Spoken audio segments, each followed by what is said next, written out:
Hey everyone, welcome to the next devlog. This is gonna be a little bit different.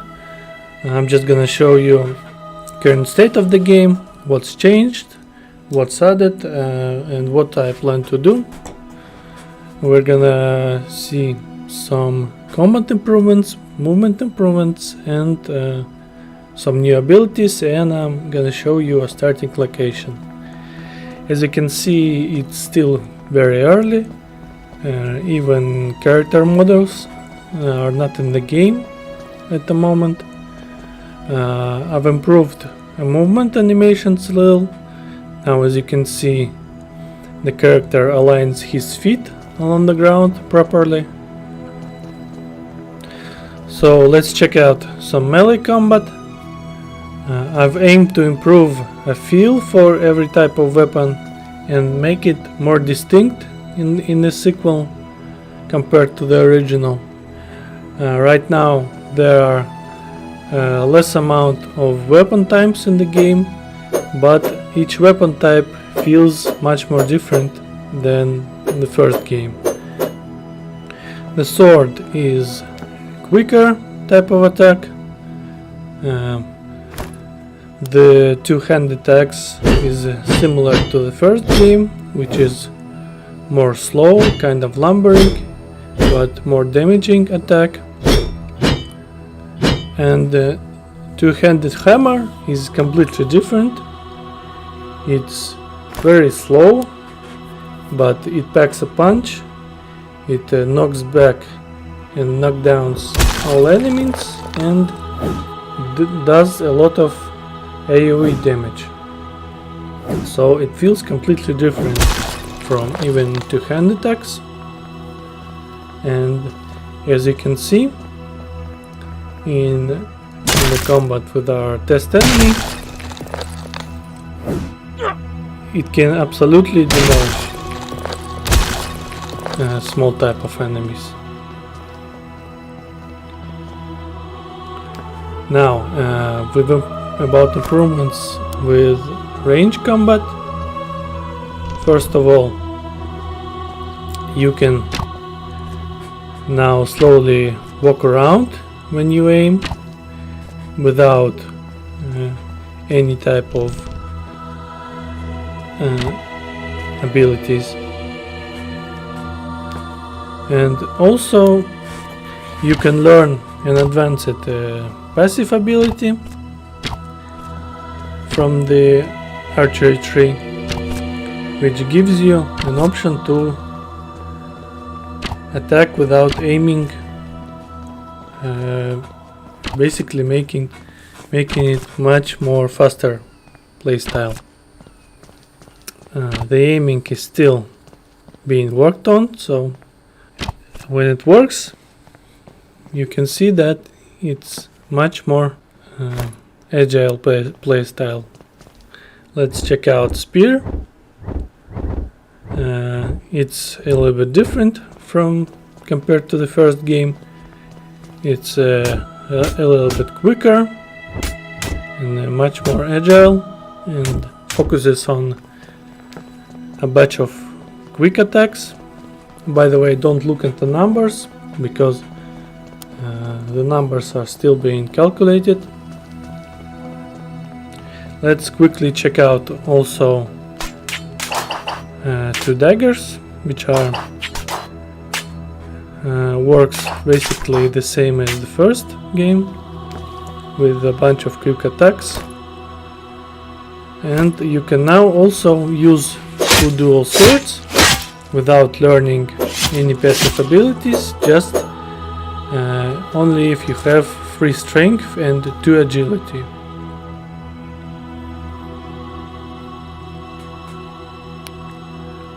Now as you can see, a lot of the abilities are still being developed.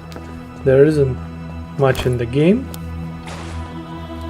and a lot of melee abilities are similar to the first game.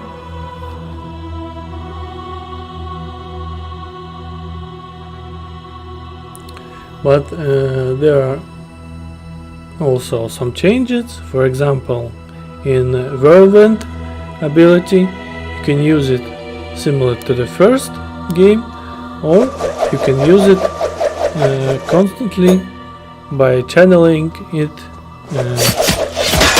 It works like when button is being held until you have the stamina. You will do constant damage to all enemies around you.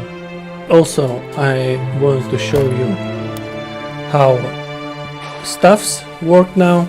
Previously, staffs only had stats. Now each staff will have unique simple projectile attack, which doesn't require mana but is limited in amount. So if you are playing a mage, you will have a staff attack in addition to your abilities. Now, as you can see, it will now recharge, and we can see how it works. Now we burn down the enemy. And also I wanted to show you different animations that enemies have for each type of attack. For example, if we attack an enemy with the lighting, you can see that it has a different animation on attack. So let's actually check out some storm magic spells that are in the game. There's a flying and a wind spell, which will allow you to summon different tornadoes that can be used to control enemies and jump around in the air. So let's check it out. As you can see, you can now attack enemies in the air and summon different tornadoes. It's a little bit tricky to aim,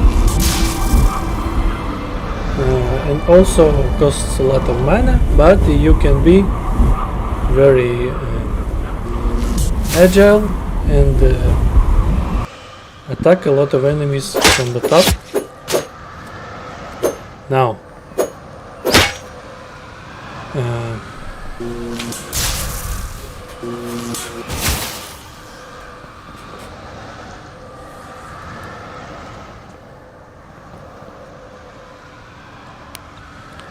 different variations of the wind ability will also allow you to summon these waves of wind. They have gravity, so they don't just fly forward in a straight line, and you can drop them from the top. Also, you can summon this powerful controllable tornado, which sucks enemies and deals massive damage. Also, there are different buffs for you and your party that will improve your damage.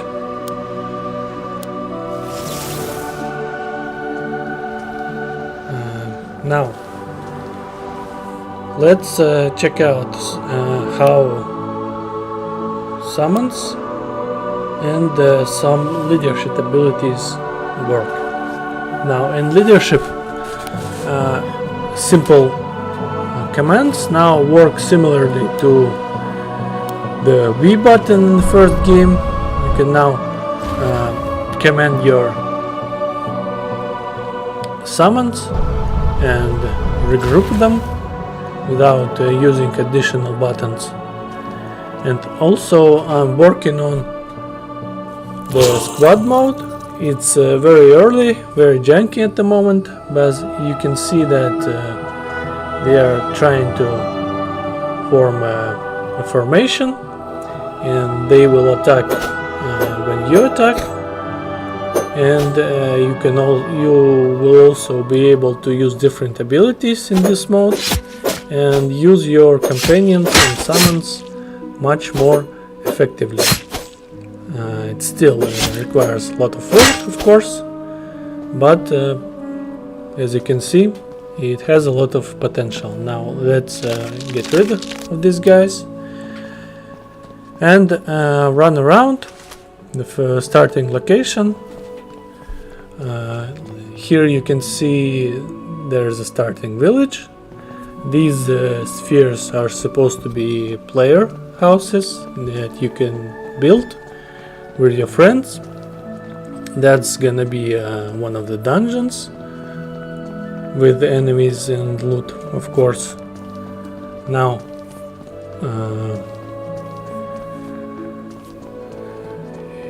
there in the distance, let's actually, by the way, use charge abilities. One of the variations allows you to dash quickly.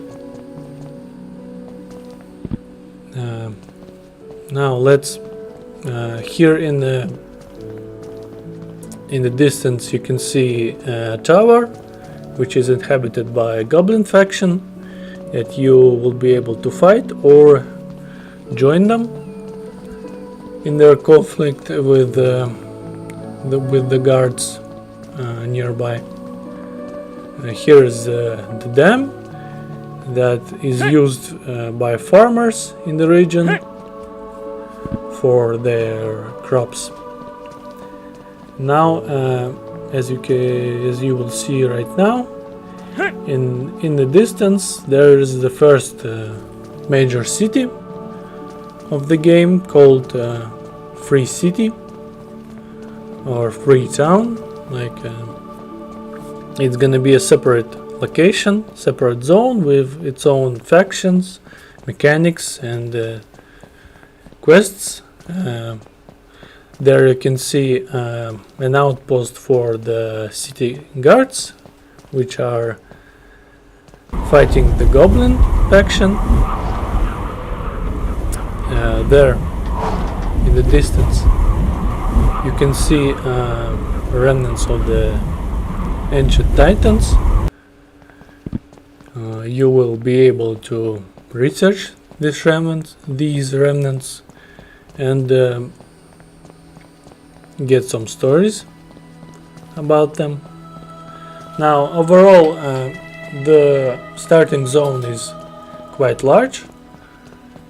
It will have a few hours of different contents, different world events, different dungeons, different secondary quests, caves, world bosses that you will be able to fight alone or with friends, because all the enemies will scale their difficulty.